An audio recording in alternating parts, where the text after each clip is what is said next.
Welcome back to Meticulous Mechanic. Today I'm going to bleed my front brake. Use only .4 brake fluid from a sealed container. Clean filler cap before removing. Warning, I have a bottle of Maxima .4 brake fluid.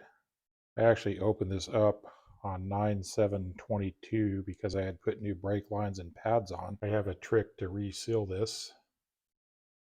It's always a good idea to use nitrile gloves when you're dealing with brake fluid. You also don't want to get it on any paint. What I do when I'm done with my brake fluid is I label it so I know the date. And then underneath, I actually took some aluminum tape. It's like duct tape. It's aluminum tape with adhesive on there. It's not just a piece of foil, it's actually sealed around here. I learned this trick from another motorcycle mechanic. Instead of taking this whole piece off here, just put a vent hole on one side. And then on the other side, you can just cut a little spout to pour out of. Now when you pour, it doesn't go all over the place. I'm going to have to go under my bench and grab out my brake bleeding supplies. I have the original stand I bought under here to work on my DR650. It's the standard motorcycle lift. It reminds me, I just put this big piece of wood on here.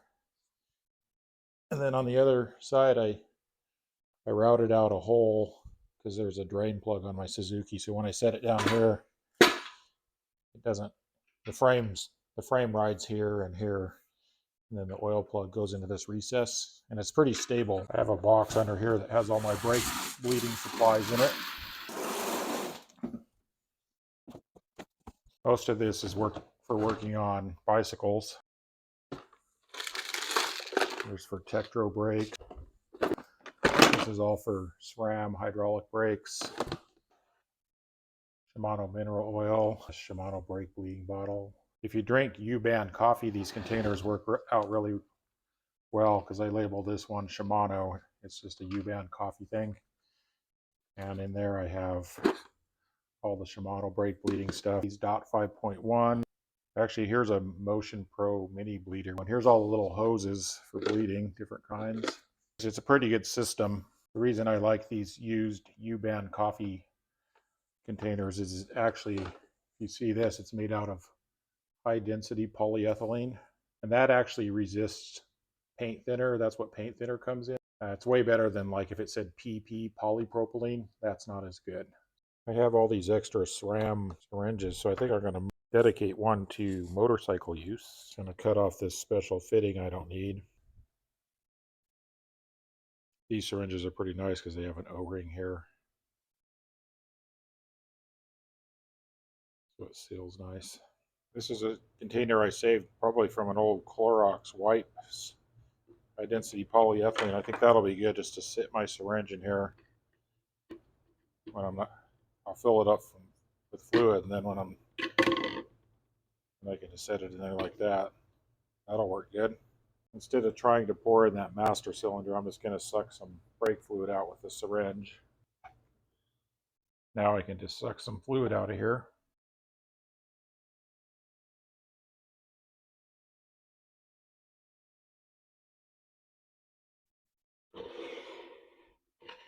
So this is why it's nice to have the little place to put this, because this drips on you. And I've already made sure the bottom of this is clean. Now I can just put it in here like this. It's ready to go. I'll put the cap on for now, and at the end I'll get that aluminum foil tape out and show you how to seal that up. I noticed this falls over too easy, so I'm going to take this lid and get some Gorilla Tape and mount it to there so it'd be more stable. I'll just get this Gorilla Tape and then fold it back on itself like this.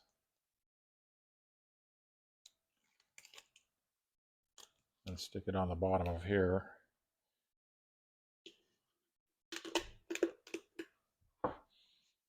And I can stick that onto here. See if that works. And now it doesn't fall over, so that's good. Now that the fluid's ready, we'll need to remove this cap. A lot of the times people make the mistake is they use a regular Phillips head screwdriver. Instead, what you want to use is a JIS bit. JIS stands for Japanese International Standard, and it's different than an American one. And you can see right here, it's way more pointy. And when you go to put it into the thing, when you spin, it just kind of goes like that, and that's why people strip it, because it just spins out. It just kind of, it doesn't fit in there very well. You can see, watch, if I press down, it doesn't really stay good. So let me get the JIS out and see how that looks. I bought a number 2 and a number 3 and put them in this bag so I could find them later. The bigger one, that's a number 3. I don't want that one. And the number 2, I have a Made in USA Craftsman back from 1985. It has a square tip on the end, and I have a special adapter that goes like that. The other end has a hexagon that fits in there like this. I have the American on the bottom and the JIS on the top. You can see how this one's way more pointy and this one's kind of flattened. I did read one comment where somebody, if you were in a pinch, they just ground this off a little bit, but I haven't tried it. I just bought the correct bit. You can tell that this one fits in way nicer, because when I go to turn, might as well just do it now. It just totally engages perfectly.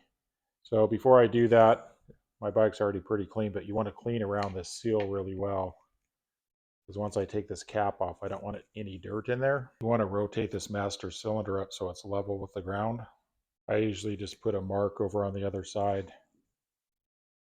so when I go to rotate it back, I don't have to think.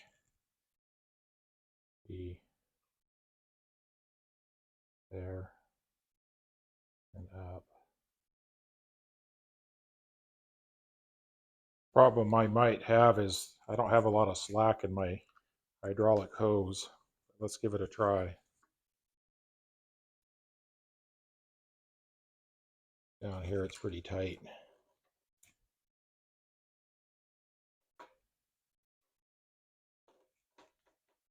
We'll just call that good. It's not perfectly level.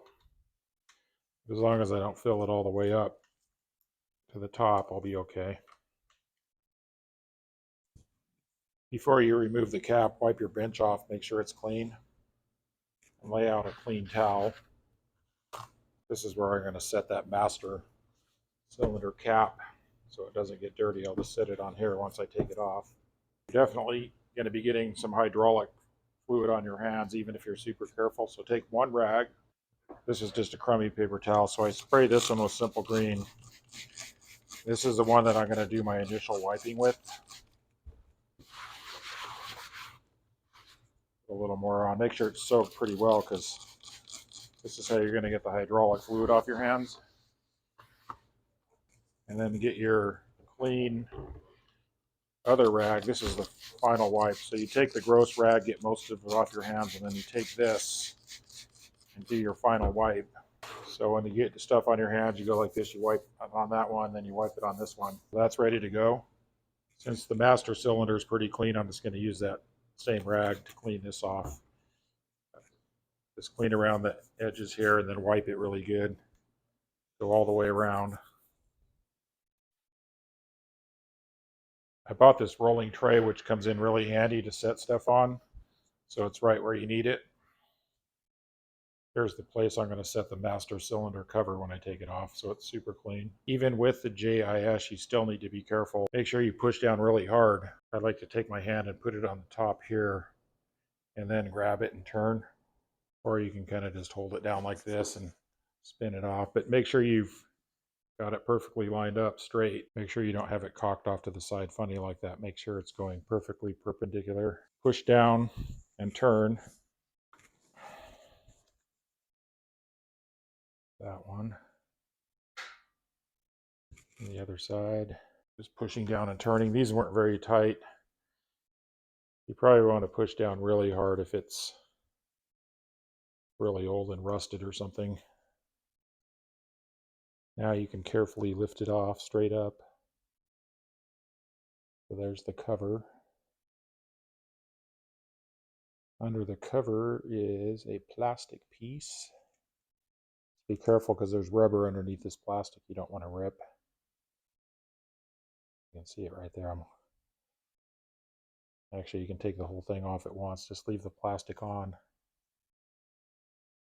A lot of times what I'll do is I'll just tear off a piece of rag. This is that one I soaked that was clean with Simple Green. And I can just take a little piece of it and carefully wipe here. You want to wipe away this way because you don't want any dirt going in. This is probably super clean already because I had already done this just like 2 months ago. It's not like if you were out riding in dirt and rain, it would be super dirty along here, but this is already very clean. So, but just keep an eye on that.